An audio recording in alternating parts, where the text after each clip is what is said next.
బిల్వపత్రమంటే మోసా నీకు రుద్ర, అందులోనే పెట్టి ముంచుతాను రార రుద్ర.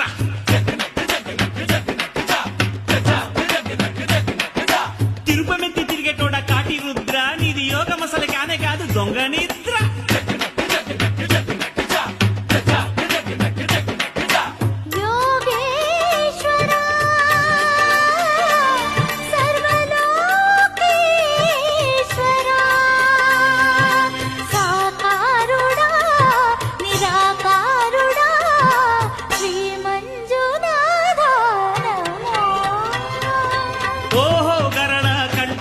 నీ మాటంటే ఒళ్ళు మంట, కన్నోళ్ళే రంట, ఎట్ట పుట్టావో చెప్పమంట.